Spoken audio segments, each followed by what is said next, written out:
نحمده ونستعينه ونستغفره ونؤمن به ونتوكل عليه ونعوذ بالله من شرور أنفسنا ومن سيئات أعمالنا من يهدي الله فلا مضل له ومن يضلل فلا هادي له ونشهد أن لا إله إلا الله وحده لا شريك له ونشهد أن سيدنا وحبيبنا ومولانا محمدا عبده ورسوله الذي أرسله بالحق بشيرا ونذيرا وداعيا إلى الله بإذنه وسراجا منيرا فقد قال الله تعالى في كلامه المجيد وبرهانه التوحيد أعوذ بالله من الشيطان الرجيم بسم الله الرحمن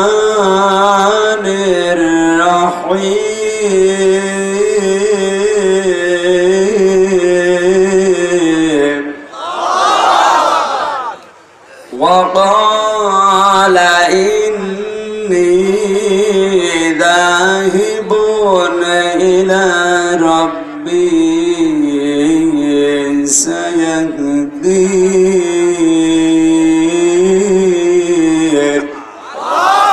رب هب لي من الصالحين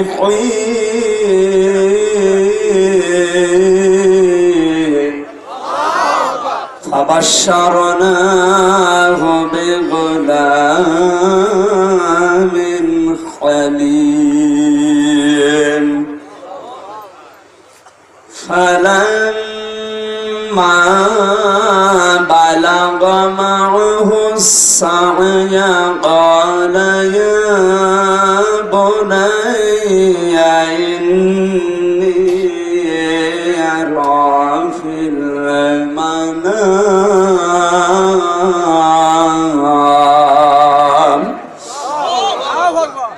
إني أرى في المنام أني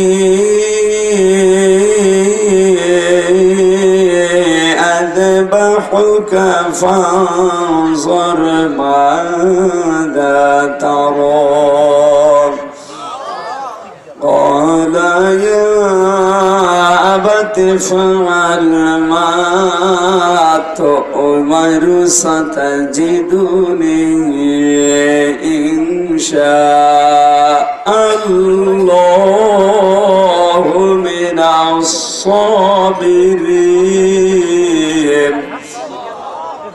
فلما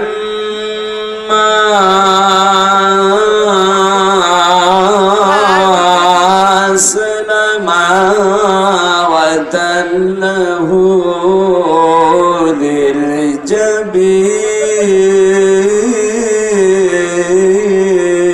للجبين وناديناه أن يا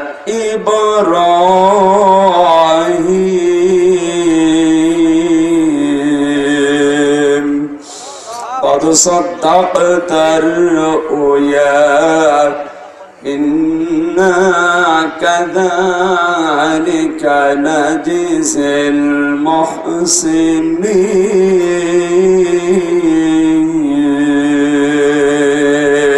اللهم صل على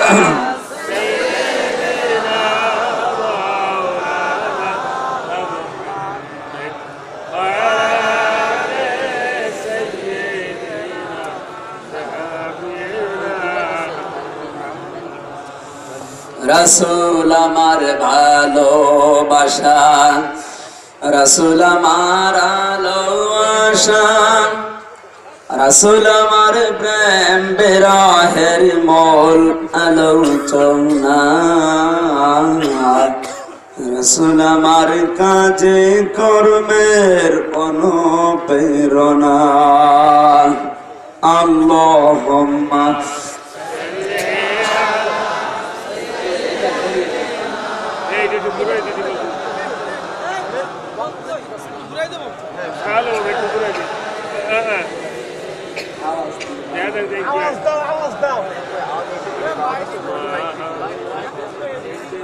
আলহামদুলিল্লাহ।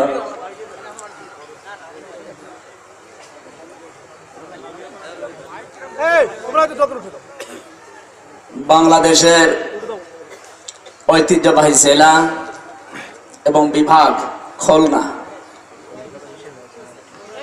প্রাণ কেন্দ্র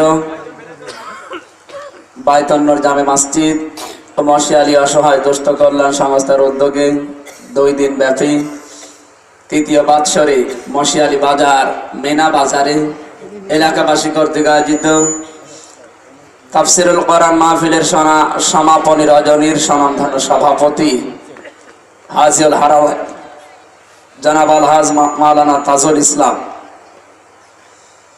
তার হায়াতটা যেন আল্লাহ কবুল করে, তার জীবনের অপরাধ গুলো আল্লাহ যেন মাফ করে দেয়। আরো আসতে পারে। মাহফিলের প্রধান অতিথি জনাব শেখ মনিরুল ইসলাম, জনগণের খাদেম আল্লাহ বানিয়েছেন, খেদমত করার যেন তৌফিক তাকে আল্লাহ দেয়। বিশেষ অতিথি জনাব মোহাম্মদ আব্দুল হামিদ সরদার, জনাব মোহাম্মদ আলম সরদার, হায়াতে তাজ্জেবা সিহাতে কুল্লিয়া কামনা করি আল্লাহ তুমি দান করো। আজকের মাহফিলের আরেকজন অতিথি এসেছে আমাদের সাথে, যশোর মুক্তিযোদ্ধা ডিগ্রি কলেজের সম্মানিত অধ্যাপক, ইসলামিক চিন্তাবিদ, শিক্ষাবিদ প্রফেসর মোহাম্মদ জাহাঙ্গীর হোসেন। শারীরিকভাবে অসুস্থ, আল্লাহ যেন শেফায়ে কামেলা আজেলা দান করেন। উপস্থিত আছেন অত্র এলাকার সর্বজন শ্রদ্ধাভাজন ব্যক্তিত্ব, আমাদের সবার পরিচিত বড় ভাই জনাব ডক্টর মিজানুর রহমান, হায়াতে তাজ্জেবা সিহাতে কুল্লিয়া কামনা করি আল্লাহ তুমি দান করো। দাওয়াত দিয়ে সেই কুষ্টিয়া থেকে পর্যন্ত যাদের মাধ্যমে এসেছি এই মাহফিলের বরেণ্য সদস্যবৃন্দ, বিশেষ করে মাসুদ ভাই, তারিক ভাই সহ নাম না জানা অন্যান্য বরেণ্য সদস্যরা, আল্লাহ রাব্বুল আলামিন কোরআনে কারিমের এই খেদমতে তাদেরকে লাগিয়েছেন, কোনো অন্যায় কাজে যেন নিয়ে না যায়। আরো আসতে বলে। মঞ্চে বসা ওলামা একরাম, সামনে বসা মুসলমান ভাইরা, পর্দার আড়ালের সম্মানিত মা এবং বোনেরা, প্রাণ প্রিয় খুলনাবাসী, এটা আমার বিভাগ, আমি এই বিভাগের সন্তান। এসেছি আপনাদের কাছে সেই কুষ্টিয়া থেকে কোরআনে কারিমের সঠিক কথাগুলো পৌঁছিয়ে দেওয়ার জন্য। দায়ীল আল্লাহর যে দায়িত্ব, আল্লাহ যেন ইখলাসের সাথে পালন করার তৌফিক আমাকে দান করে। যে আল্লাহ রহমত নির্বিশেষে সবাইকে কোরআনের মাহফিলে নিয়ে আসলেন, খুশি হয়ে বলেন আলহামদুলিল্লাহ, আরো জোরে বলেন আলহামদুলিল্লাহ। কোরআন শরীফ আল্লাহ পাঠিয়েছেন হুদাল লিন-নাস, পৃথিবীর মানুষকে হেদায়েত দেওয়ার জন্য। কথা বোঝা লাগবে, প্রতিটি কথার ভেতরে শিক্ষা বের হবে ইনশাআল্লাহ। কোরআন শরীফ আল্লাহ পাঠিয়েছেন, তার উদ্দেশ্য আল্লাহ নিজেই জানিয়েছেন হুদাল লিন-নাস, এটা মানুষকে পথ দেখাবে। কাকে? আমরা কি? যে সূর্য আলো দেয়, সবাই আলো পায়? মানে যে অন্ধ আলো পায়? অন্ধ আলো পায় না, কারণ দোষ চোখের না সূর্যের দোষ? কোরআন শরীফ আল্লাহ হেদায়েতের জন্য পাঠিয়েছেন মানুষকে, কিন্তু সব মানুষ কোরআন থেকে হেদায়েত পাবে না। যারা কোরআন থেকে অন্ধ, ওই মানুষগুলোকে আল্লাহ কোরআন দিয়ে হেদায়েত দেবে না। দোষ ওই মানুষটার, আমার আল্লাহর দোষ? কোরআনের দোষ? দুধ ভালো জিনিস না খারাপ জিনিস? দুধের যে প্রশংসা আমি পড়েছি, পৃথিবীতে একটা মাত্র খাবার যাকে আদর্শ খাবার বলা হয় দুধ। ডাক্তার বসে আছে, সন্তান হবার পরে যদি 1 ঘন্টার ভেতরে মায়ের স্তনের শাল দুধ তাকে দেওয়া হয়, কমপক্ষে 6টা কঠিন রোগ থেকে আল্লাহ সন্তানকে বাঁচিয়ে দেয়। গ্রাম্য মানুষ, অনেক মেয়েরা অশিক্ষিত, ওরা এই দুধটা দিতে চায় না, ফেলে দেয়। এটা আল্লাহ দিয়েছেন রোগ প্রতিষেধক বানিয়ে, আপনি ফেলে দেবেন কেন? এমনকি 6 মাস পর্যন্ত যদি বুকের দুধ শুধু সন্তানকে কেউ খাওয়ায়, অন্য কোনো খাবার দেওয়াও যাবে না। যে সন্তান যত বেশি মায়ের স্তনের দুধ পান করবে, সে তত বেশি মোটা তাজা হবে। বলেন, পৃথিবীতে কেউ যদি পিপাসা লাগলে পানি পান করে, পিপাসা মিটবে, কিন্তু ক্ষুধা মিটবে না। মিটবে? ক্ষুধা লেগেছে, খাবার খাবেন, ক্ষুধা মিটে যাবে, কিন্তু পিপাসা মিটবে না। পৃথিবীতে একটা মাত্র খাবার আছে যেটা খেলে পিপাসাও মিটে যায়, ক্ষুধাও মিটে যায়, নাম দুধ। কি বলবো? কত প্রশংসা করছে 2 মিনিট ধরে। এ দুধ সবার জন্য ভালো না। কি বলেন? আমাশার রোগীকে যদি দেওয়া হয়, সুবহানাল্লাহ পড়বেন, নাউজুবিল্লাহ, ওকে যদি দেওয়া হয় লাইন হবে সরাসরি পায়খানার সাথে। কথা বলেন ঠিক কি না? দুধ তো ভালো জিনিস, কিন্তু সবার জন্য ভালো না। এখন দোষ কি হয় আমাশার রোগীর, পেটের না দুধের? কোরআন থেকে হেদায়েত নেওয়ার জন্য দল মত নির্বিশেষে আমরা এসেছি। এখন কোরআন যদি আমাকে হেদায়েত দিতে না পারে, বোঝা লাগবে আমার রোগ আছে। কোরআন থেকে হেদায়েত নেওয়ার মন যাদের আছে, এখানে দল মত নির্বিশেষে আমরা এসেছি জীবনের পরিবর্তনের জন্য। আমার কাছে যতটুকু মনে হয় পৃথিবীর জীবনটা ধোঁকা। আমি যতটুকু বুঝেছি এই 25-26 বছর বয়সে, পৃথিবীর জীবনটা পুরা ধোঁকা। আমরা একেবারে মোহের ভেতরে আছি। এসেছি, খাইলাম, দাইলাম, সন্তান জন্ম দিলাম, পৃথিবী থেকে বিদায় নিয়ে চলে গেলাম, নতুন মানুষ এসে আবার এই দুনিয়া চাষ করছে। আমি কি করলাম? আমার তো জীবনের একটা উদ্দেশ্য নিয়ে আল্লাহ পাঠিয়েছিল, ওটা যদি আমি পূরণ করতে না পারি, আমার জীবনটা পুরাই ব্যর্থ। বলেন, তাম দুনিয়ার মালিক ছিলাম আমি, কিয়ামত পর্যন্ত ক্ষমতাও পেয়েছিলাম, কিন্তু মরণের পরে যদি আল্লাহ আমাকে মাফ না করে, আমার পুরাটি জীবনটাই একেবারে মাটি। মাটিরও একটা দাম আছে। বলেন, মাটির দাম নেই? আমার জীবনের কোনো মূল্যই থাকবে না যদি আল্লাহ মাফ না করে। সুতরাং সব সময় ওই চিন্তা করা দরকার, আল্লাহ আমাকে মাফ করেছে তো। আল্লাহ রাব্বুল আলামিন যত মানুষ এখানে এসেছে, তার ক্ষমা যেটা, তার গাফফার নামের খাতিরে যেন আমাদেরকে মাফ করে দেয়। আরো জোরে বলেন ভাই। আমার মনে হচ্ছিল যদি এখনই অ্যাক্সিডেন্ট করে আজকে মারা যেতাম, আমার যে বউ আছে আর একটা স্বামী ধরে আরামে সংসার করতে আসতে বলে। আর আমি যা করে গেলাম এগুলো দুনিয়ার মানুষ ভোগ করতো, আমার কি হয়তো কবর। এত সুন্দর করে বানিয়েছি শরীরকে, হারাম হালাল দেখা দেখিনি। শরীর অনেকে মোটা তাজা করছে, হারাম হালাল দেখে? চিন্তা করে আমার শরীর কিভাবে মোটা তাজা হবে, তো এটা যে মাটির সাথে মিশে যাবে এ চিন্তা ওর নেই।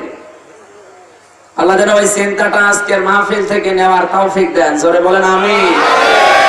এই নদীর ওই পারে সেদিন এসেছিলাম দিনের বেলা, এখানে আলোচনার বিষয় ছিল জীবনের পরীক্ষা, আর আজকের আলোচনার বিষয় হচ্ছে পরীক্ষা।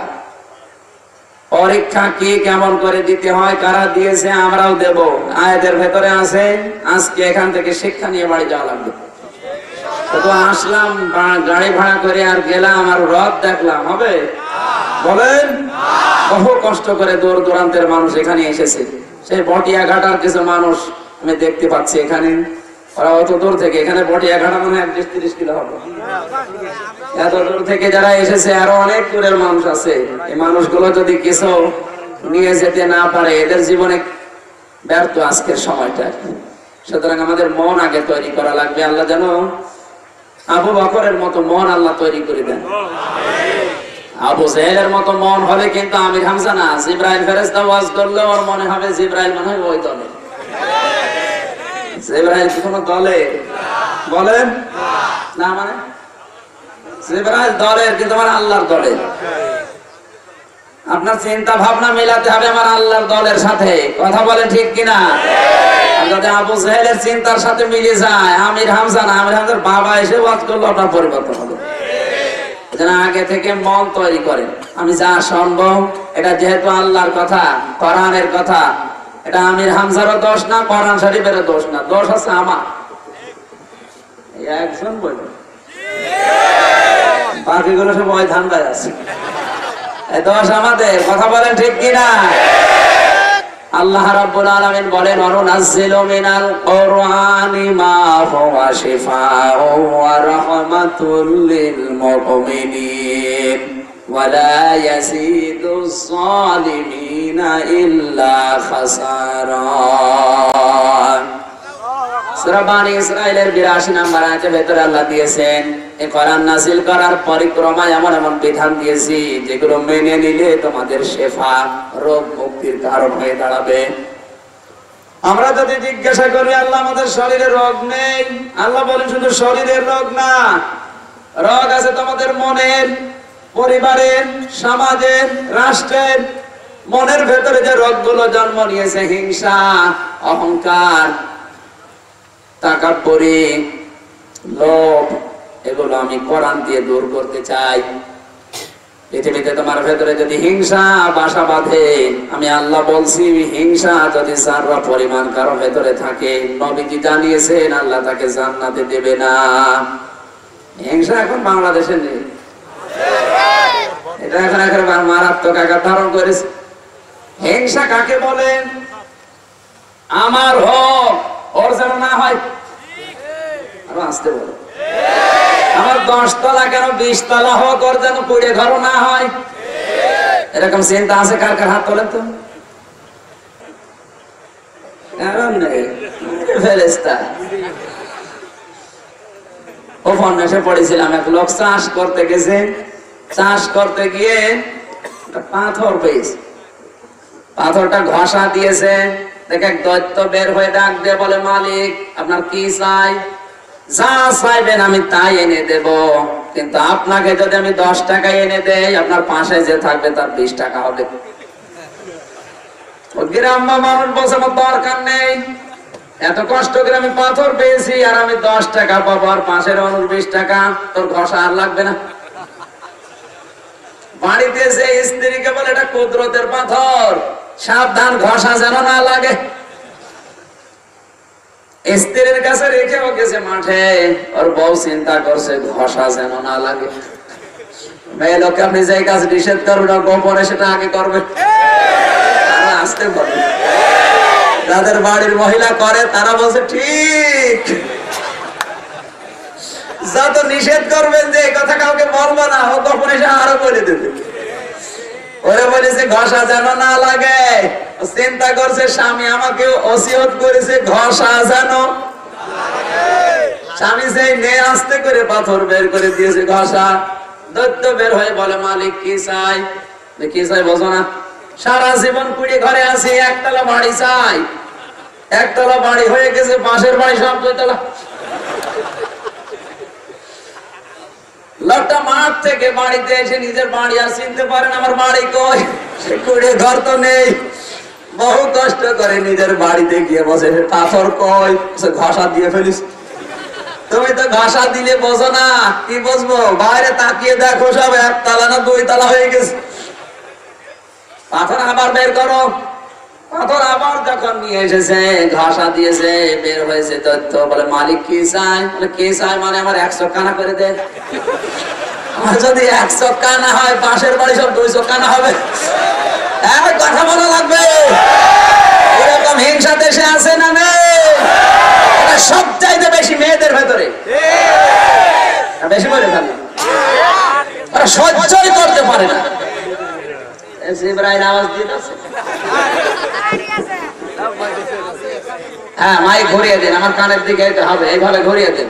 বাইরে আওয়াজ দেওয়ার কোনো দরকার নেই।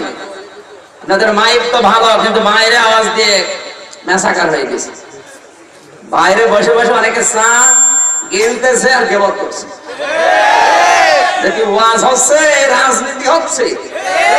সেই লোকটা বলছে এটা রাজনীতি হচ্ছে, ও কিন্তু রাজনীতি বোঝে না, ও শুধু বোঝার পেট নীতি। কথা বলে যে যত বেশি খাওয়াবে, বৈধ অবৈধ তার দলে আছে।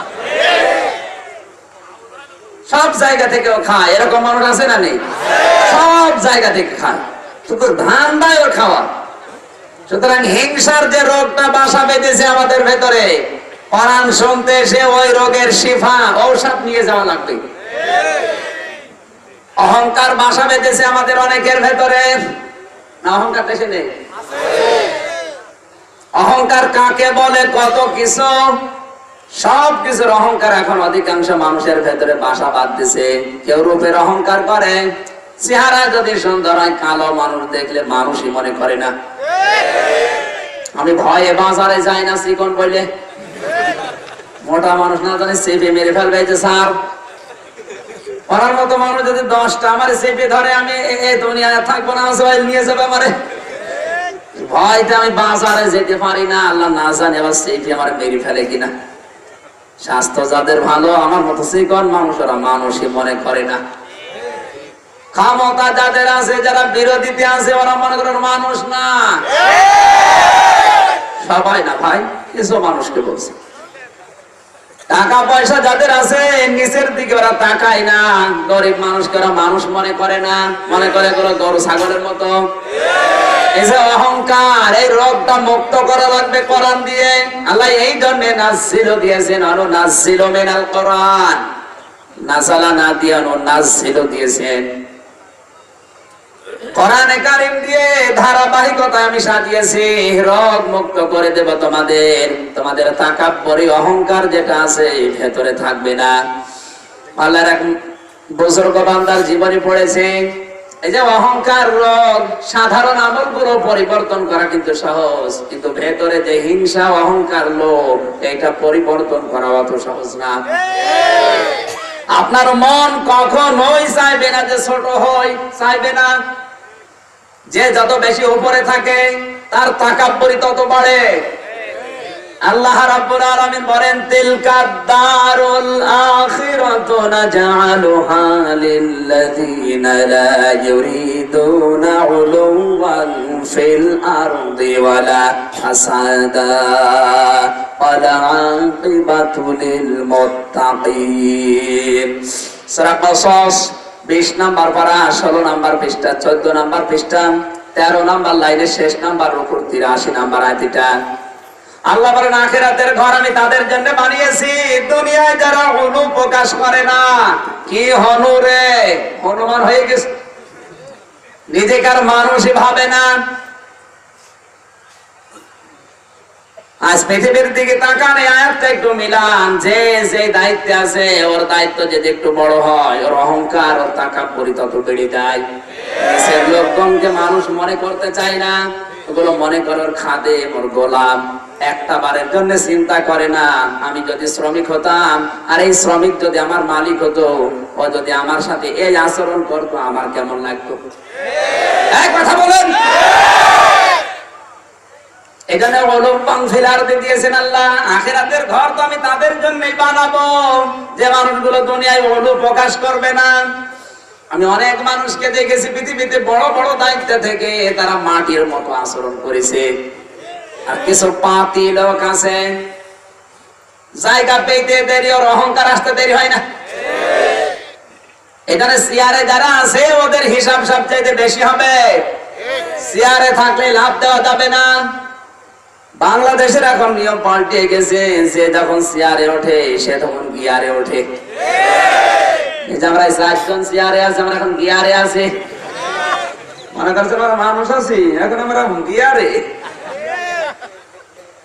চেয়ারে থাকলে লাভ দিলে, আমার আল্লাহ বলেন, শুধু একটা চেয়ার আমার কাছে আছে, যেটা কোনো পরিবর্তন হয় না।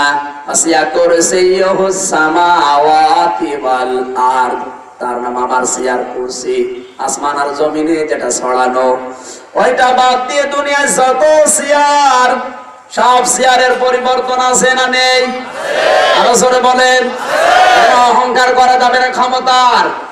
আপনি যেটা নিয়ে অহংকার করেন, ওইটা আপনার না, ওইটা আপনার আমানত। আরো জোরে বলেন। ওয়ালা ফাসাদা, দুনিয়ায় যারা বিশৃঙ্খলা তৈরি করতে চায় না, অনেক মানুষকে দেখা যায় নিজে কিছু করে না, গন্ডা বাহিনী রেখে দিয়েছে, তলে তলে তাদেরকে দিয়ে বিশৃঙ্খলা ঘটায়। আর সব জায়গায় তাকান, অনেককে পাওয়া যায় না অ্যাক্টিভ, পেছনের দরজা দিয়ে সাহায্য করে। এই কথা বলা বল লাগবে। কত জায়গায় সমস্যা, বিভিন্ন প্রতিষ্ঠানে, মিল কল কারখানায়, হাসপাতালে, ক্লিনিকে, কত জায়গায় সমস্যা চলছে। আপনি সমস্যা যে লোক ঘটায় তাকে খুঁজে পাবেন না, কিন্তু পেছনের দরজা দিয়ে কাজ করে। এজন্য আল্লাহ বলেন, আখিরাতের ঘর আমি তাদের জন্য বানাবো না যারা ফাসাদ বিশৃঙ্খলা তৈরি করবে। ওয়াল আকিবাতুল লিল মুত্তাকিন, যারা ভদ্রলোক, যে মানুষগুলো দুনিয়ার জীবনটা বেছে বেছে চালাবে। নৌকা পানিতে চলে কিন্তু কোনোদিন পানি নৌকার ভেতরে ওঠে না, যদি ওঠে ওই নৌকা চলে না। কথা বলেন ঠিক কিনা? মুত্তাকি যারা দুনিয়ার এই গুনাহগার, গুনাহমুক্ত পরিবেশে, গুনাহযুক্ত পরিবেশে চলবে, কিন্তু গুনাহ যেন তার ভেতরে উঠে না যায়। এই মানুষগুলোর জন্য শুভ পরিণাম আমার আল্লাহ বলেন তাদের জন্য অপেক্ষা করছে। যারা মুত্তাকি, এদের শেষ পরিণতি হবে ভালো। এদের অহংকারের রোগ, তাকাব্বুরের রোগ যাদের আছে, এই মানুষগুলোকে পরিবর্তনের জন্য আল্লাহ আমার কোরআনের মাহফিলে নিয়ে এসেছেন। এখন যদি আপনার পরিবর্তন না আসে, আপনার আশা আর না আসা সমান। যারা দায়িত্বে আছেন, এখানে অনেক দায়িত্বশীল মানুষ বসে আছে, অনেক চেয়ারে বসা মানুষ বসে আছে। আমি নিজের থেকে শুরু করে আপনাদেরকে বলছি, আমাদেরকে ছোট হওয়া লাগবে। সব সময় চিন্তা করবেন, আমি যদি ওই জায়গায় থাকতাম তাহলে ও আমার সাথে এই ব্যবহার করলে আমার কেমন লাগতো। আমি যতটুকু জানি এটা মানতে চাই না বিশ্ববিদ্যালয়ের স্যার যারা, তারা এটা সব চাইতে বেশি বিশ্ববিদ্যালয়ের স্যার যারা, তাদের ভেতরে ওরা ছাত্রদেরকে কিছু মনেই করে না, যেহেতু নাম্বার ওদের হাতে। আমি 7 বছর ভার্সিটির জীবনটা পার করে এটাই পেয়েছি। নিচে যারা আছে ছাত্র ছাত্রী, ওদের মানুষ মনে হয় না। একটা পিপিলিকারও আমার কাছে দাম আছে, কিন্তু ওদের কাছে আমাদের এরকম দামও নেই। ভার্সিটির স্যার যদি এখানে থাকে, আপনাকে লক্ষ্য করে বলছি, আপনার পরিবর্তনের দরকার। কোরআনের আয়াতের সাথে আপনার জীবনটা মিলতে চাই না। আমার যতটুকু জ্ঞান, স্যারদের হাতে যদি নাম্বার না থাকতো, কুকুর দেখলেও মানুষ সম্মান করে, স্যারদেরকে ওই রকম সম্মান ছাত্রছাত্রী দিত না। শুধু নাম্বার আছে, এই কারণে কিছু বলতে পারি না।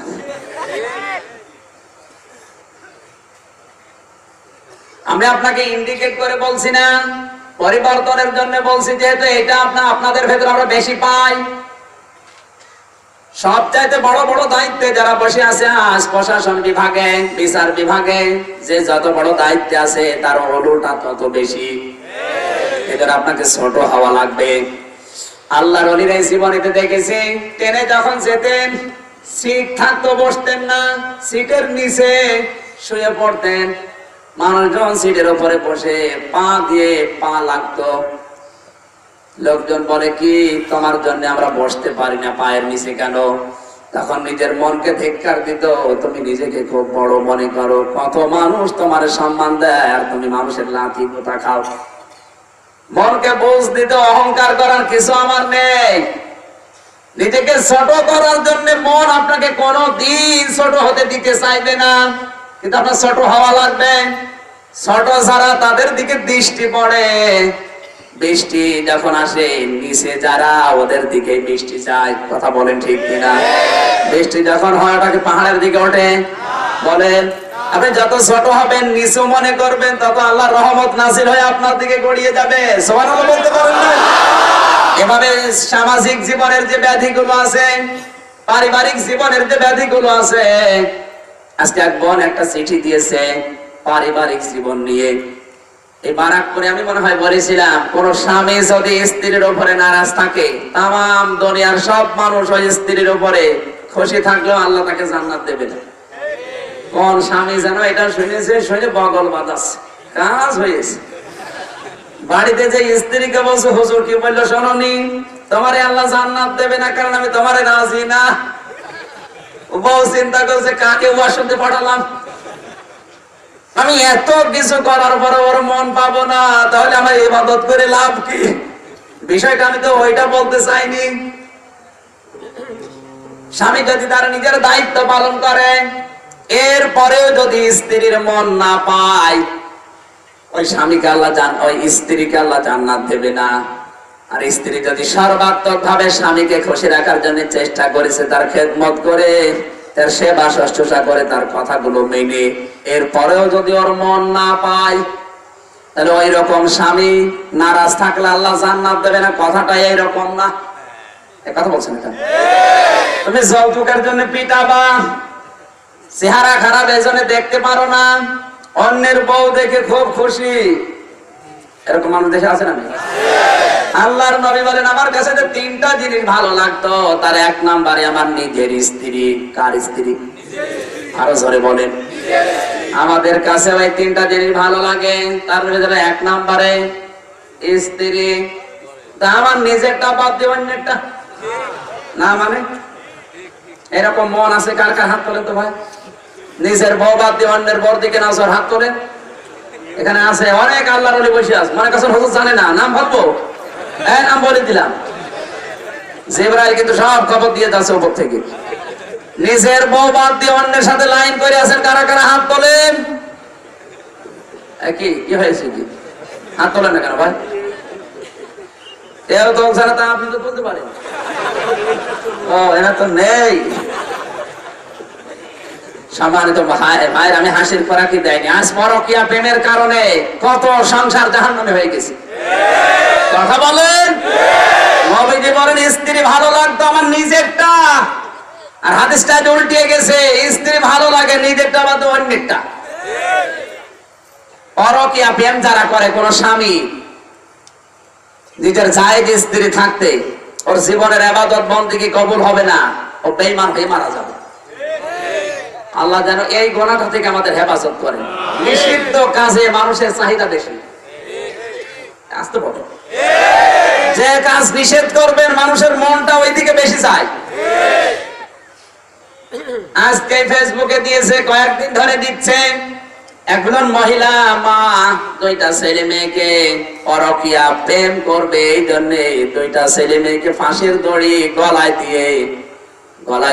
দিয়ে আত্মহত্যা করে চালিয়ে দিয়েছে। নিজের স্বামী বাদ দিয়ে অন্যের হাত ধরে পালিয়ে গেছে। কি মা না ডাইনি? এরকম মা দেশে এখন আছে না নেই? মা গুলো তৈরি হচ্ছে ভারতের সিরিয়াল দেখে দেখে।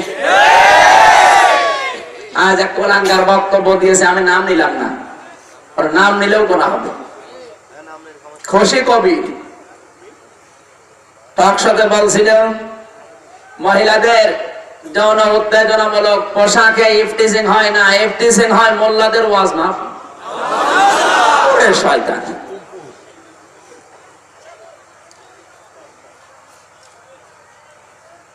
সারা জীবন তো ওই করে কাটিস, ওর মুখ দিয়ে ওই বের হবে না, হবে কি?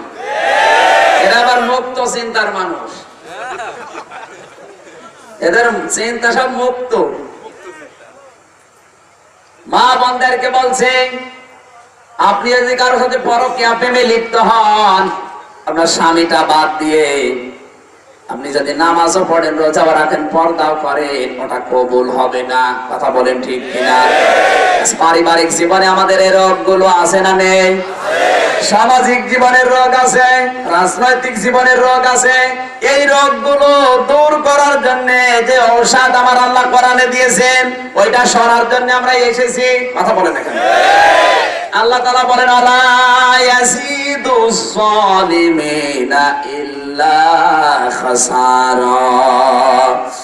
যারা এসেছে এরা যদি কেউ জালেম থাকে, আলা ইয়াজিদুস যালিমিনা বহুবচন, খাসার না দিয়ে আল্লাহ খাসারা দিয়েছেন। যারা জালেম, যারা নফসের উপরে জুলুম করেছে, যারা পরিবারের উপরে জুলুম করেছে, স্ত্রীর উপরে জুলুম করেছে, যৌতুকের কারণে বারবার মেয়ে হয়, এই কারণে অনেকে জুলুম করে। কথা বলেন না কেন?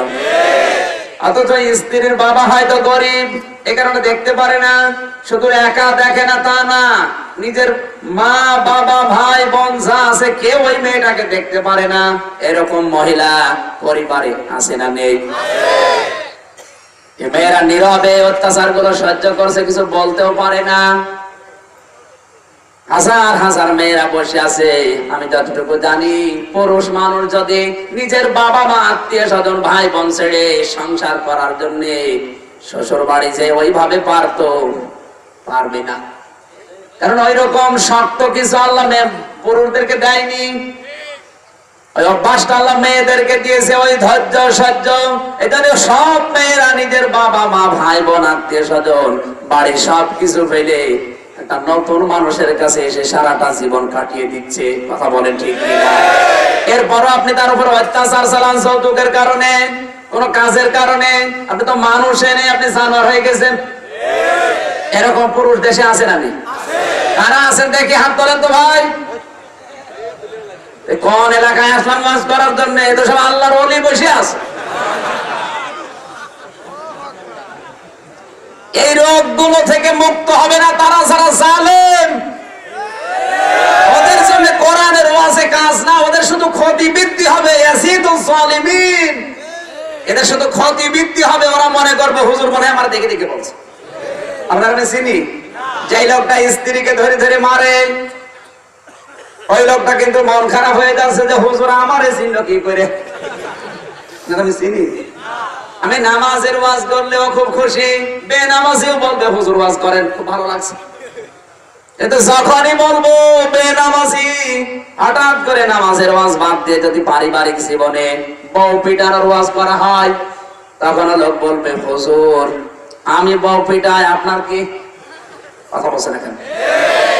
মনে মনে বলবে আমি যে বউ মারি এলাকাতে সবাই জানি, তো হুজুর বলবে কেন? এ দোষ সব হুজুরের। তখন নিজের দোষ আর ধরা পড়বে না, কারণ জুলুম করে এসেছে পরিবারে। কথা বলেন।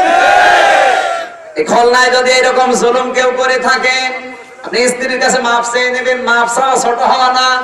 আপনি যদি মাফ চেয়ে নিতে পারেন আর মন থেকে যদি মাফ করে দেয়, কিয়ামতের দিন ওইটা আমার আল্লাহর বিচার করবে না। আর যদি ওই স্ত্রীর উপরে জুলুম অত্যাচার করে যদি মাফ না করে, আপনি কিয়ামত পর্যন্ত নামাজ আদায় করলো, আপনাকে আল্লাহ মাফ করবে না। এবার স্ত্রী যারা আছে ওরা খুব খুশি যে কাজ আজ হচ্ছে, হুজুর আরো বেঁচে থাক। সম্মানিত মা বোনেরা, আমি বাংলাদেশ সম্পর্কে যতটুকু পড়াশোনা করেছি আর যতটুকু জানি পরিবার সম্পর্কে, আজ অধিকাংশ পরিবারের সন্তানগুলো মা বাবা সহ ভাই বোন আত্মীয় স্বজনের সাথে খারাপ ব্যবহার করার অন্যতম কারণ তার স্ত্রী। অধিকাংশ মানুষের স্ত্রীগুলো শুধু ফসলায়, আলাদা হয়ে এক কথা বলা লাগবে, আলাদা হয়ে যাবে। কথাটা শুধু বর না, ওই বউকে শিক্ষা দিচ্ছে বউয়ের মা বাবা আর ওর বোন। এরকম বউ আছে কার কার? হাত তোলেন তো। আলাদা হতে বলে হাত তোলেন। হাত না তুললে আমি ওয়াজই করবো না। এই যে একজন দাঁড়িয়ালা মানুষ, না না ও একেবারে খাঁটি আল্লাহর ওলি। ওর বউকে বারবার মনে হয় ফসলায় যে আলাদা হয়ে যাওয়া, আরামে থাকা যাবে। শান্তি দেওয়ার মালিক কে? আরো জোরে বলেন। আজকের আয়াতে ওই কথাগুলো আছে, আপনারা শুনবেন তো ভাই নাকি চলে যাবে? আল্লাহ আজকের আয়াত থেকে আমাদেরকে যেন জালেম যারা আছি আমরা, এই জুলুম যেন আমরা বন্ধ করতে পারি। ভারতের এই চ্যানেলগুলো কিন্তু আলাদা হওয়ার সিস্টেমটা শেখায়। এই জন্য ভারতের চ্যানেল যত জায়গায় বলেছি এই চ্যানেলগুলো দেখা জায়েজ নেই আমাদের জন্য। হারাম, হারাম এবং হারাম। আর সংস্কৃতির নামে এমন একটা পয়জন লাগিয়েছে, কয়েকদিন আগে চলছে হলিডে। কোন মুসলমানের সন্তানের জন্য হলিডে পালন করা জায়েজ নেই। আরো আসতে বলেন। পেপার পত্রিকা টিভির পর্দা খোলা যাচ্ছে না। যুবতী মেয়েরা, পর্দানিশীন মেয়েরা রিকশায় যাচ্ছে আর কিছু কোলাঙ্গার ওদেরকে ধরে মুখে রং মাখিয়ে দিচ্ছে। এখন মুসলমানের দেশের সভ্য সমাজে হতে পারে? আহ্বান জানাচ্ছি সরকারের কাছে, আমাদের জননী প্রধানমন্ত্রী এই হলিডে আইন পাস করে নিষিদ্ধ করা হোক। কারা কারা রাজি আছেন দেখি? লিল্লাহি তাকবীর, লিল্লাহি তাকবীর। আলহামদুলিল্লাহ। যৌন হয়রানির শিকারীরা অন্যতম কারণ হচ্ছে হলিডে। হলি মানে পবিত্র, ডে মানে দিন। এটা পবিত্র দিন পালন করছে না, দিনগুলোর অপবিত্র করে ফেলছে। কথা বলেন। যে সমস্ত মেয়েদেরকে সূর্যের আলো পর্যন্ত দেখে নাই, তাদেরকে রং মাখানো হচ্ছে রাস্তায় ধরে এসে। এদের মুসলমানের সন্তানরা এটা পালন করে না, পালন করবে তারা যারা জারজ। জারজ সন্তান ছাড়া হলিডে পালন করা ঠিক না। যেগুলো করবে বুঝবেন ওর মা বাবা ঠিক ওইভাবে জন্ম দিয়েছে। পুকুরে তো জন্মের একটা লিমিট আছে, ও জন্মের লিমিট নেই। আমি আর নিচে নামতে পারলাম না, নিকৃষ্ট এই মানুষগুলোর চরিত্র। হলিডে নাম দিয়েছে।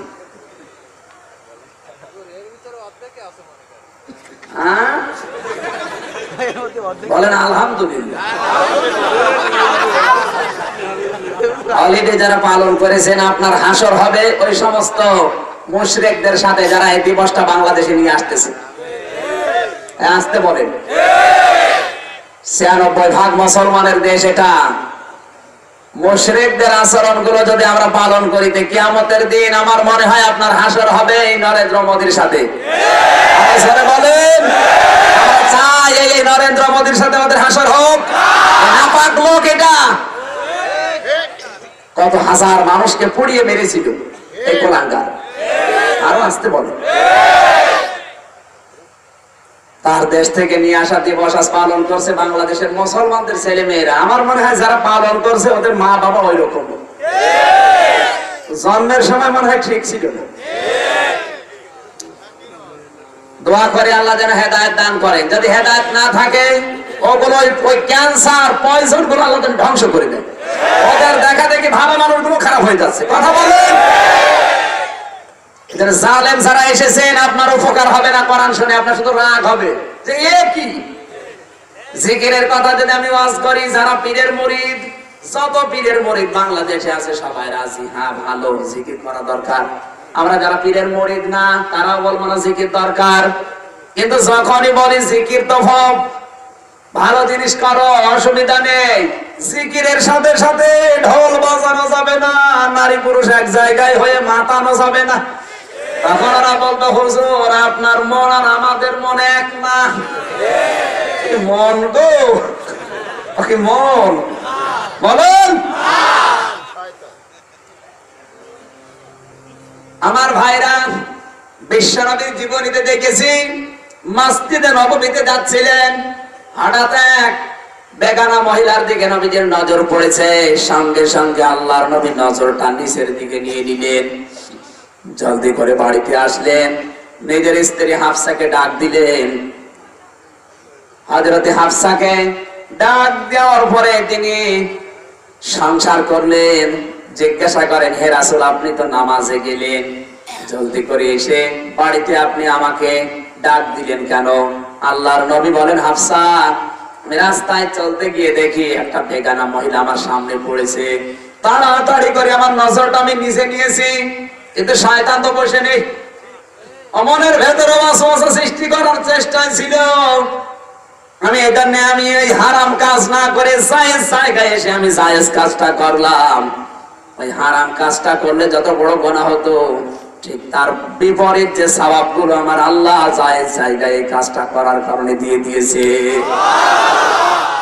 আল্লাহর নবী বলেন, স্বামী স্ত্রী সহবাস করার পরে যদি গোসল করে, যত ফোঁটা পানি গোসলে পড়বে ততগুলো নেকি হবে। সাহাবায়ে কেরাম বলে, হুজুর এই কাজেও নেকি হয়? নবীজি বলেন, যদি এই কাজ নিজের স্ত্রী বাদ দিয়ে অন্যের সাথে করতে, বলে গুনাহ হতো। গুনাহ যদি হতো তাহলে উল্টিয়ে জায়েজ জায়গায় করলে সওয়াব হবে না কেন? আর জোরে বলেন। নবীজির মন পবিত্র না অপবিত্র? আর জোরে বলেন। যাকে আল্লাহ নিজে কন্ট্রোল করেন, তাকে যদি শয়তান ধোঁকা দেওয়ার চেষ্টায় থাকে, আমারে ছেড়ে দেবে? তোমার মনে এত পবিত্র, এক জায়গায় জিকির করো, বাতি লিভিয়ে শয়তানি করার জায়গা পাও না। ওদের কাছে আপনি যত বলতে যাবেন, তাদের ভেতরে এই রোগটা আছে, এই জুলুমটা যারা করেছে, ওরা বলবে হুজুর আপনি শরীয়ত বুঝেন, মারেফত বুঝেন না। কি মারেফত? মায়ের পথ। মানুষ মারার পথ বের করেছে। এই জন্য এই রোগ গুলো মুক্ত করার জন্য আল্লাহ কোরআন দিয়েছেন।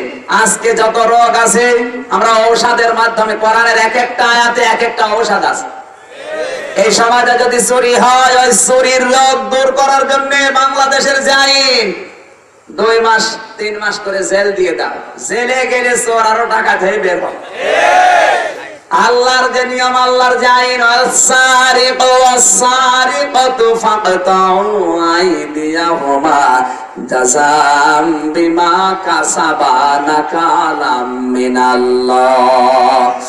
আল্লাহ পাক বলেন সূরা মায়েদার 38 নম্বর আয়াতে আছে, চোর চুরি করে যদি ধরা পড়ে আর সাক্ষ্য প্রমাণ যদি হয়ে যায়, তার হাত কেটে দাও। এই নির্দেশ কার? আল্লাহ। জোরে বলেন আল্লাহ। কিন্তু নির্দেশটা বর্বর আইন বলে আপনারা চালিয়ে দেন। এই দেশে এই আইনটা জানার পরে অনেক মানুষ বলেছে এটা বর্বর আইন। যদিও লোকটা কিছুদিন আগে মারা গেছে, আল্লাহর কোরআনের আইন শোনার পরেও বলেছিল এটা বর্বর আইন, মানুষের প্রতি আল্লাহর অবিচার। যিনি বানিয়েছেন তার চাইতে ওই শয়তানের ময়া বেশি। আল্লাহ তো এমনি দেয়নি। আপনি যদি অভাবে চুরি করেন হাত কেটে দেওয়ার কথা নেই, আপনি যদি স্বভাবে চুরি করেন তাহলে হাত কেটে দেওয়া লাগবে। আর বাংলাদেশের দিকে তাকান, অভাবে চুরি করার চাইতে স্বভাবে চোর বেশি না কম? এসি রুমের ভেতরে বসে যারা কোটি কোটি টাকা কলমের খোসা দিয়ে 2 সেকেন্ডে উপায় করছে, কি অভাবে না স্বভাবে? যে মানুষগুলো এরকম বড় বড় চোর, ওরা কখনোই চাইবে না যে এই রোগ মুক্ত করার জন্য এই আয়াতটা সংসদে যা ওরা চাইবে না। এই আয়াতটা নিয়ে যাওয়ার কথা বললে বলবে এটা রাজনীতি। এই কথা বলেন, ওদের কাছে রাজনীতি তো মনে হবে, এই কারণে তো দুর্নীতি করে বসে আছে। এই আয়াত যদি চায় ওরা আগে হাত কাটা পড়বে। আমার মনে হয় এই আয়াত যদি বাংলার সংসদে 46 বছর আগে কায়েম হয়ে যেত, এদেশের কত মানুষের যে হাত থাকতো না আল্লাহ ভালো জানে। বিশেষ করে যারা দায়িত্বে আছে ওদের হাত আগে কাটা পড়তো। বলুন কি দুর্নীতি হয়? আপনি একটু হাসপাতালে যান, ডাক্তার পয়সা আছে এখানে বেশি করে বলছে। বাংলাদেশের চিকিৎসা খাতে সবচাইতে বেশি বাজেট, এত ভর্তুকি কোন খাতে সরকার দেয় না, কিন্তু এরপরেও মানুষ সেবা পাচ্ছে না। এত দুর্নীতি, একেবারে পিয়ন থেকে শুরু করে উপর পর্যন্ত। আমি আরো নিচে নামবো? এই জন্য আমি মাঝে মাঝে বলি, এই দেশে কোন মানুষকে যদি ডাকাইতে ধরে এবার বেঁচে যাওয়ার সম্ভাবনা আছে, কিন্তু ডাক্তারে যদি ধরে আর বাঁচবে না। মিজান ভাই যদি এখন মন খারাপ করে মোনাজাত করে দিলাম, অনিতার এরকম হাজারো হাজারো এরকম আছে। কথা বলেন, লাখে 2টা ভালো আর 99,998টা 2 নাম্বার। তো 2 জন ভালো থেকে করবে কি? আমার মনে হয় 1 লাখে 2 জন যারা ভালো আছে, এই 2 জন মানুষ যে ইমানের পরীক্ষা দিচ্ছে চিকিৎসা বিভাগে থেকে, এরা একেবারে টাটকা আল্লাহর ওলি। আপনি আল্লাহর ওলি খুঁজে পান না? ফরিদপুরে ডাক্তার শাহিন জব্বারের দিকে তাকান, একটা টাটকা আল্লাহর ওলি। রাজশাহী ডাক্তার ফাতেমা সিদ্দিকের দিকে তাকান, এটা আল্লাহর ওলি। মানে আল্লাহর ওলি খোঁজার জন্য যাচ্ছে ওই 8 রশির ময়দানে। এটা টাটকা ভালো।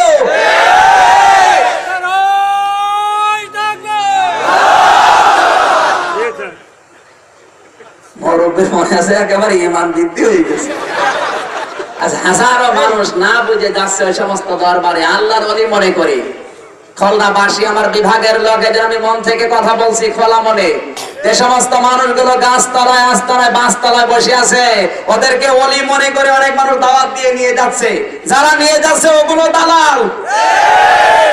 আল্লাহর ওলি খোঁজার জন্য গাছতলায় যাওয়ার দরকার নেই, কোন দরবারে আল্লাহর ওলি নেই। আল্লাহর ওলি আছে জমিনে, নিজের হাতে পরিশ্রম করে কাজ করে খায়, ওগুলো আমার আল্লাহর ওলি। আল্লাহর নবী জানিয়েছেন আল কাসিম হাবিবুল্লাহ, যারা কাজ করে খায় ওরা আল্লাহর ওলি, আল্লাহর বন্ধুরা। যে লোকটা পরিশ্রম করে খায়, লাকাদ খালাকনাল ইনসানা ফি কাবাদ, আমি মানুষকে বানিয়েছি পরিশ্রম করার জন্য। যে জীবনে কোনো কাজ করে না, তাকে আল্লাহ বানিয়েছে কি বসে থাকার জন্য? দুনিয়ায় একটা নবীর জীবনে দেখান যিনি বসে বসে খেয়ে মারা গেছে, নেই। পৃথিবীর প্রত্যেকটা নবী পরিশ্রম করে, কঠোর পরিশ্রম করে জীবন প্রবাহ করেছে। হযরত আদম আলাইহিস সালাম চাষ করে খেতেন। কি করে? এখানে চাষি আছে না নেই? আপনি যারা চাষ করে খাচ্ছেন মনে করবেন আপনার সম্মান ছোট না। আদম নবীর সাথে আপনার জান্নাত পাবেন যদি চাষ সঠিকভাবে করতে পারেন। তাই বলে চাষ করছেন, জমির আয় ঢালবেন, লোকের জমির মাথা মারবেন, আদম নবীর সাথে জান্নাত পেয়ে বসে থাকবেন? ওই জায়গায় সঠিক থাকা লাগবে। হযরত ইদ্রিস নবী আলাইহিস সালাম নিজের হাতে পরিশ্রম করে করে বিভিন্ন জিনিস বানাতেন। হযরত দাউদ আলাইহিস সালাম নিজে কর্মকার ছিলেন। সুবহানাল্লাহ বলতে পারেন না? এই পৃথিবীর শ্রেষ্ঠ মানুষ যাকে মনে করি মুহাম্মদ রাসূলুল্লাহ নিজে ব্যবসা করে খেতেন। সুতরাং আপনারা যারা কাজ করে খান সে কাজটা যদি রাস্তা ঝাড়ু দেওয়া হয় তাও ভালো কাজ, চুরি না করলে। কথা বলেন? যদি পায়খানা পরিষ্কার করা হয় তাও ভালো কাজ, আমি চুরি না করলে হলো।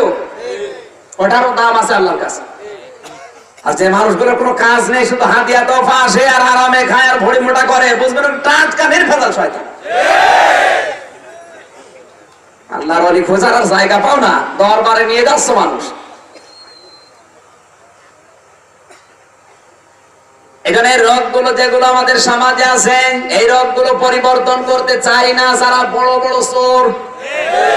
এই কথা বলা লাগবে। ওরা জানে যে কোরআনের এই আইন যদি সংসদে পাস হয় তে আমার হাত কবে গলার সাথে চলবে। কারণ আমি যে চুরি করেছি, কালকে পেপারে দিয়েছে 7 বছর আগে এই দেশের একজন এমপি, আমি নাম নিলাম না, মাত্র 1.5 বিঘা জমির মালিক ছিল। 7 বছরে এখন 27 কোটি টাকার মালিক। বলেন সুবহানাল্লাহ। সব তো জিবরাইল দিয়ে যাচ্ছে। এই আইনটা যদি থাকতো আর হাত থাকতো, আসতে বলেন না, রাগ হচ্ছে। এই সমস্ত রোগগুলো যদি পরিবর্তন না হয় ওয়াজ করে কি লাভ? এই রোগগুলো আজ পরিবর্তন করতে হলে কোরআনের ঔষধ লাগবে। জোরে বলেন ঠিক কিনা? ওই রকম মন নিয়ে আমরা এসেছি। যদিও আমাদের দল আলাদা আছে, কিন্তু এখন কোন দল নেই। এখন সরকার দল। আরো জোরে বলেন, ওই আল্লাহর দিকে তাকিয়ে বলেন আলহামদুলিল্লাহ। দরুদ আর সালাম পড়ি আমাদের নবী, মানবতার মহান শিক্ষক মুহাম্মদ রাসূলুল্লাহ সাল্লাল্লাহু আলাইহি ওয়াসাল্লামের প্রতি। আজকের যে আলোচনার বিষয় পরীক্ষা। কি বললাম? কেউ যদি পরীক্ষা না দেয় উপরের ক্লাসে উঠতে পারবে? জোরে বলেন। দুনিয়াতে সবচাইতে বেশি পরীক্ষার সম্মুখীন হয়েছিলেন নবীরা। আরো জোরে বলেন। যে যত উপরে থাকে তার পরীক্ষা তত কঠিন হয়। ক্লাস 1 এর পরীক্ষা আর MA ক্লাসের পরীক্ষা কি এক? বলেন। ক্লাস 1 এ যে ছেলেটা পড়ে ও যদি 5 এ যারা পড়ছে তাদের সাথে পরীক্ষা দিতে যায় পারবে?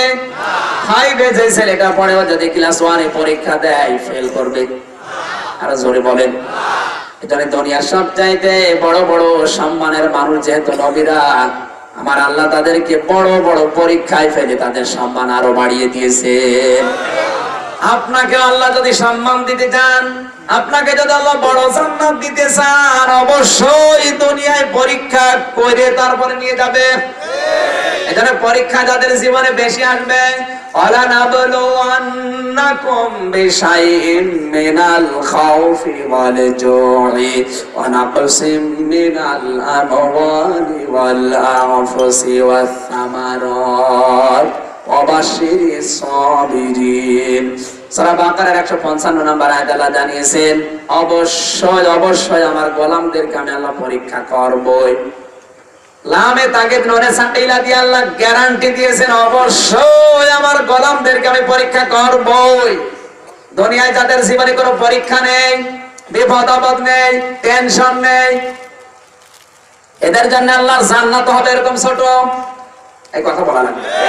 আর যদি জান্নাত পায়ও, যার জীবনে কোনো পরীক্ষা ছিল না ওর জান্নাত হবে ছোট। আর যার জীবনে যত পরীক্ষা গেছে, যার জীবনে যত টেনশন গেছে, চিন্তা ভাবনা, সব সময় আতঙ্কে থাকতো, এর জান্নাত আমার আল্লাহ তত বড় বানাবে।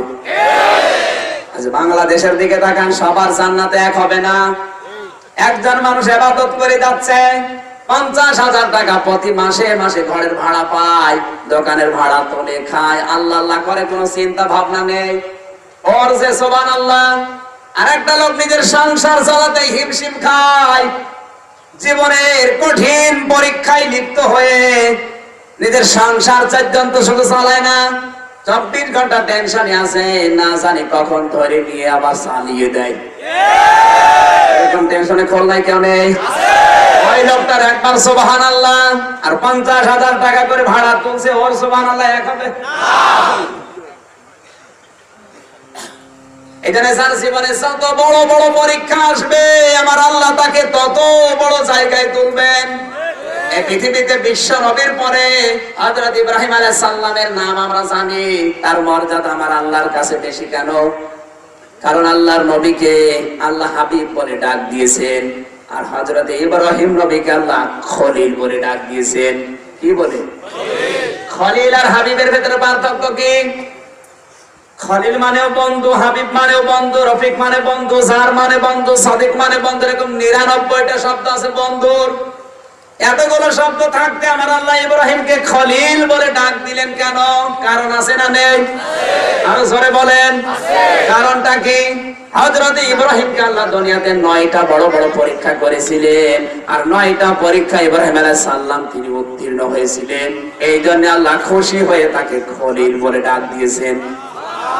আসতে বলেন। এত ডিস্টার্ব করতে হবে ভাই, চুপ করেন, এখানে অ্যাক্টিভ থাকা লাগবে, কিচ্ছু দরকার নেই। মাইক ঠিক করলে আমার কিছু লাগে না। আর বিশ্ব নবী মুহাম্মদুর রাসূলুল্লাহকে আল্লাহ হাবিবুল্লাহ, হাবিব বলে ডাক দিলেন। দুনিয়ায় আমার আল্লাহ যা করেছেন বিশ্ব নবী মুহাম্মদুর রাসূলুল্লাহর সন্তুষ্টির জন্য করেছেন। আর আসতে বলো। এই জন্য নবীকে আল্লাহ হাবিব, সবচেয়ে প্রিয় বন্ধু বলে ডাক দিয়েছেন। রফিক বলা হয় কোন বন্ধুকে? রফিক বলা হয় ওই বন্ধুকে যে বন্ধু বিপদে পড়লে এসে সাহায্য করে।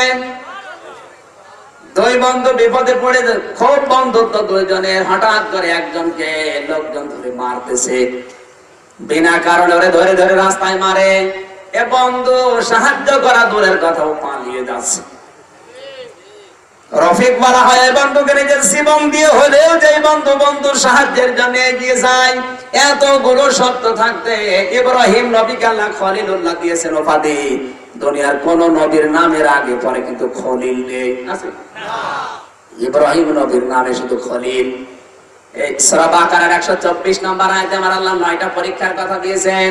ওয়াইদিবে তালা ইব্রাহিম রাব্বুহু বিকালিমাতিন ফাতাম্মাহুন্না ক্বালা ইন্নী জাইলুকা লিন-নাসি ইমামা ক্বালা ওয়া মিন যুররিয়্যাতি ক্বালা লা ইয়ানালু আহদিজ যালিমিন। আল্লাহ পাক বলেন আমার ইব্রাহিমকে আমি পদে পদে পরীক্ষা করেছিলাম, আর যত পরীক্ষা দিয়েছি প্রত্যেকটা পরীক্ষায় ইব্রাহিম ফার্স্ট হয়েছে। সুবহানাল্লাহ বলতে পারেন না? আগে আগুনের পরীক্ষায় ফেলেছিলাম, উত্তীর্ণ হয়ে গেছে। সন্তানের পরীক্ষায় ফেলেছিলাম, উত্তীর্ণ হয়ে গেছে। এমনকি সন্তান জবাই করার পরীক্ষা নিয়েছিলাম, তাও পাশ করে গেছে। আমি আল্লাহ খুশি হয়ে ডাক দিয়ে বলেছি ইব্রাহিম তোকে আমি মানব জাতির জন্য নেতা বানিয়ে দিলাম। লিন-নাসি ইমামা, শুধু মুসলমানের জন্য না, লিন-নাস লাম শব্দটা 19টা অর্থে ব্যবহার হয়। যত মানুষ দুনিয়াতে আসবে কিয়ামত পর্যন্ত সবার জন্য তুমি নেতা, নেতৃত্ব দেওয়ার যোগ্যতা তোমার আছে। সুবহানাল্লাহ বলতে পারেন না? অথচ ইব্রাহিম আলাইহিস সালামের আদর্শ যারা মেনে চলে তাদেরকে নেতৃত্বের ময়দান থেকে মাইনাস করা ষড়যন্ত্র চলছে। নাম ধরবো? রাজনীতি করছে তারা যাদের চরিত্র নেই, অথচ ইব্রাহিমের চরিত্র যারা অনুসরণ করে তাদেরকে আজ রাজনৈতিক ময়দান থেকে মাইনাস করার চিন্তা ভাবনা চলছে। বলা লাগবে আজ যে সমস্ত আলেমদের ভেতরে হযরত ইব্রাহিম আলাইহিস সালামের আদর্শ, তাদেরকে আপনি মেরে ফেলেন, এমনিতে মেরে ফেলেন, কিন্তু মেরে ফেলার আগে এমন এমন দোষ দেওয়া হচ্ছে যেটা ইব্রাহিম নবীর উপরও দেওয়া হয়নি।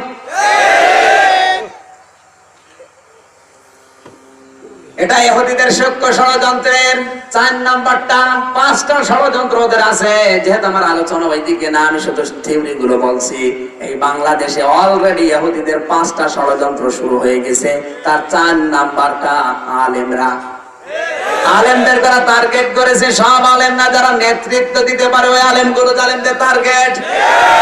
ওরা জানে যে এমনি মেরে ফেললে না, মেরে ফেলার আগে এমন এমন দোষ দেব যেটা শয়তানও বিশ্বাস করে না। এই বাংলাদেশে এক আলেমের উপরে দোষ দেওয়া হয়েছিল ধর্ষক। মানুষের বাড়ি ঘরে আগুন লাগিয়েছে। আমি একটা হিসাব করে দেখেছি, 2 লক্ষ মা বোনের ইজ্জত হনন করেছে মাত্র 8-9 জন এই দেশের আলেম। 2 লক্ষ আপনি হিসাব করেন, মাত্র 9 মাস যুদ্ধ হয়েছে। 9 মাসে এই 9 জন মিলে 2 লক্ষ মা বোনের ইজ্জত যদি হনন করে, তাহলে এক এক দিনে কতগুলো হয়? আপনি ক্যালকুলেটারে হিসাব করবেন, ক্যালকুলেটার নষ্ট হয়ে যাবে। আমার যতটুকু মনে হয় বীর পুরুষ তো এই 9 জন বাংলাদেশে। কথা বলেন, জাতির পিতা হওয়ার জন্য যোগ্যতা এই 9 জনেরই আছে। এরা বীর পুরুষ। 2 লক্ষকে 9 দিয়ে ভাগ করেন, কত হয় এক এক দিনে? আপনার মাথাও খারাপ হয়ে যাবে। 3600 সব কিছু শেষ হয়ে যাওয়ার কথা না, বলেন? আমি হাসির খোরাকি দেয়নি। আমার এই ছোট্ট মেধায় যেটা ধরা পড়েছে, যদিও জালেম যারা আছে তাদের কাছে খারাপ লাগতেছে, এই কথাগুলো তারা বানিয়ে বানিয়ে জালেমদের কাছে বলবে, আমি জানি। কিন্তু সত্য কথা আমাকে বলাই লাগবে, না বাদ দিয়ে দেবো? জালেমদেরকে দোষ দিয়ে মেরে ফেলার কারণ কি? এমনি মেরে ফেললে তো কথা ছিল, কিন্তু দোষ দিয়ে দিয়ে মারার কারণে ওরা ভালো করে জানে 10 বছরের ভেতরে যে আগামী প্রজন্ম দুনিয়ায় আসবে, ওরা কোরআন শেখার জন্য, হাদিস শেখার জন্য আলেমের কাছে যাবে। তখন ওদের মনে হবে যে বড় হুজুর ধর্ষক, ছোটটা তো 2 নাম্বার। ওরা যেতে চাইবে না। সুতরাং কোরআন থেকে জাতিকে মুক্ত রাখা সহজ হবে। এই কারণে ওরা কিন্তু নেতৃত্ব যারা দেয় ওই আলেমদের টার্গেট নিয়েছে। এদেশে সব আলেম জালেমদের বাতিলের টার্গেট না। কত আলেম এই দেশে জামায়া ধরে খেয়ে যাচ্ছে। আবু সুফিয়ান আল কাদরি, গিয়াসউদ্দিন তাহেরি সন্ধি দাবি করছে, টাটকা ভান্ড। এগুলো ইহুদি খ্রিস্টানদের কোটি কোটি টাকা পাচ্ছে বাইরের দেশ থেকে। তোফাজ্জল হোসেন ভৈরবী সারা বাংলাদেশে এদের ওপেন ওয়াজ করার জন্য, আরো ওদেরকে প্রশাসন পাহারা দেয়, আর আমাদেরকে স্টেজে উঠতে দেয় না। আমরা ওদের শত্রু। গত পরশুদিন যারা ফেসবুকে একটা মিথ্যা তথ্য ছড়িয়েছে, আমাকে গ্রেফতার করেছে লালপুর নাটোর থেকে। গ্রেফতার না, রাত 9টা পর্যন্ত অপেক্ষা করছিলাম স্টেজে উঠবো। 9:30টার দিকে এসে বলছে না, আপনাকে উঠতে দেওয়া হবে না, অন্য হুজুর নিয়ে আসেন, অসুবিধা নেই। পুলিশ এসে চারিদিকে ভরে গেছে, আমাকে উঠতে দিল না। কিছু মানুষ যারা ভালোবাসে ওরা আমার কাছে হুজুরকে ধরেছে, ও ফেসবুকে দিয়ে দিয়ে হুজুর ধরা পড়েছে। সারা দেশ থেকে সমানে কল আসছে, হুজুর আপনি জেলখানায়। আরে জেলখানায় মানে আমি তো ঘুমাচ্ছি। আমার কান ব্যথা হয়ে গেছে মানুষের উত্তর দিতে দিতে। যারা উঠতে দিল না, এই যে ওখানে প্রায় 50,000-এর উপরে মানুষ এই লালপুর নাটোরে, যারা উঠতে দিলেন না, কিয়ামতের ময়দানে আপনার বিরুদ্ধে আমি কোরআন শরীফ হাতে নিয়ে মামলা করব। আপনার কোন বাবা জান্নাতে নিয়ে যান?